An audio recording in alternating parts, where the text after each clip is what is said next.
رب العالمین والصلاة والسلام علی خاتم النبیین اما بعد فاعوذ باللہ من الشیطان الرجیم بسم اللہ الرحمن الرحیم الصلاة والسلام علیک یا رسول اللہ وعلی آلک واصحابک یا حبیب اللہ الصلاة والسلام علیک یا نبی اللہ وعلی آلک واصحابک یا نور اللہ۔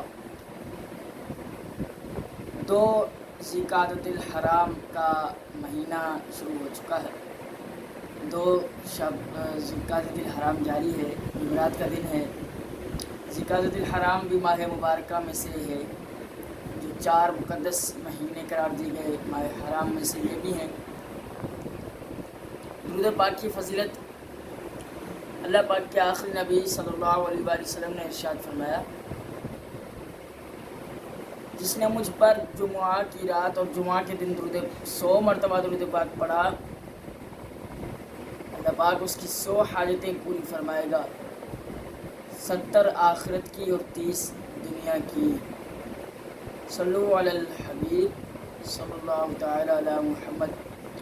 ناظرین محترم، ہزار ٹی وی یوٹیوب چینل کے آپ ناظرین ہیں اور آپ جانتے ہیں کہ اس پر کوئی بھی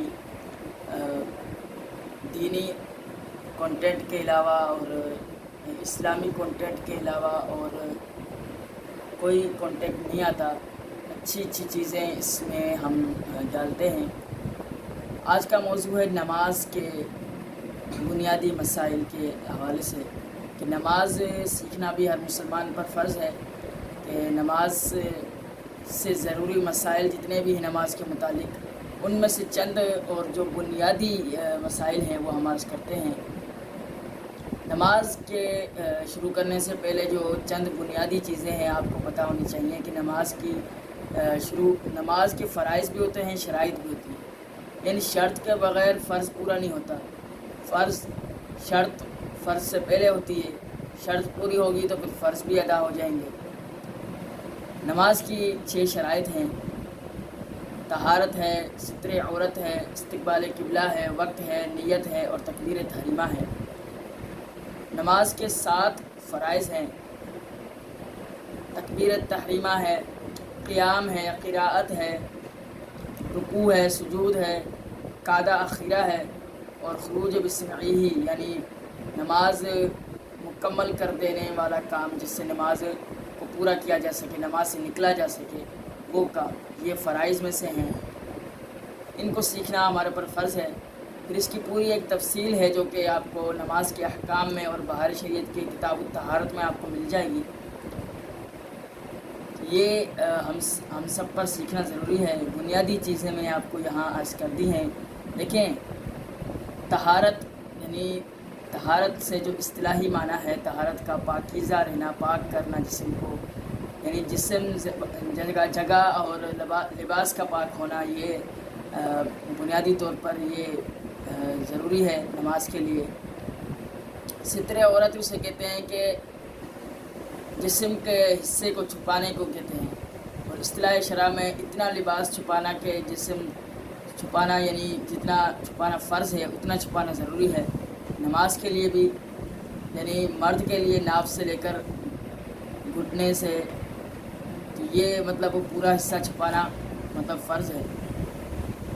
ویسے بھی اور نماز کے لیے بھی استقبال قبلہ، یعنی نماز اگر آپ پڑھتے ہیں تو نماز سے پڑھتے وقت قبلہ رو ہونا یہ ضروری ہے، ورنہ قبلہ رو اگر نہیں ہوں گے، جیسے آپ کا پورا جسم، جیسے تکبیر تحریمہ بھی میں نے بتایا، تکبیر تحریمہ کے لیے جب آپ انگلیاں اٹھائیں گے تو وہ انگلیاں بھی قبلہ رو ہوں، ہاتھ بھی قبلہ رو ہوں، یعنی قبلہ سے کوئی چیز پھیری نہ ہو۔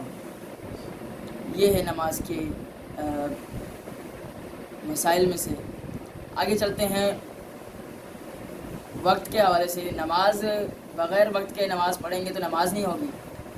اگر آپ فجر کے وقت ظہر کی نماز پڑھیں گے تو نہیں ہوگی نماز۔ عصر کے وقت پہ آپ ظہر پڑھیں نہیں ہوگی۔ فجر کے وقت پہ ظاہر فجر ہی پڑھنی ہوگی۔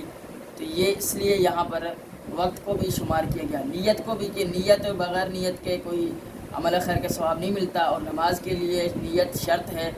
جب بندہ نماز پڑھ رہا ہو تو وہ دل کا پکا ارادہ کر لے کہ میں فلاں نماز پڑھ رہا ہوں، تو نیت ہو جائے گی۔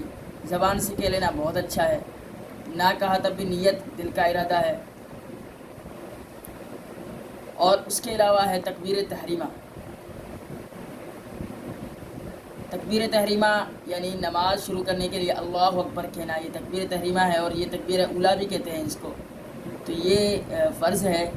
نماز اور بھی کلمات سے شروع کی جا سکتی ہے، ورنہ فرض یہی ہے اللہ اکبر کہنا۔ اور ہاتھ اٹھانے کی جہاں تک میں نے بات کی تو ہاتھ اٹھانا سنت مبارکہ ہے، تو یہ ہم پر سیکھنا فرض ہے، جو میں نے اس کی وضاحت کی۔ انشاءاللہ اگلے ایپیسوڈ میں ہم آپ کو نماز کے فرائض کی تفصیل بیان کریں گے۔ اللہ پاک سے دعا ہے جو کچھ سیکھا عمل کی توفیق عطا فرمائے۔ آمین بجاہ نبی الامین صلی اللہ تعالیٰ علیہ وسلم۔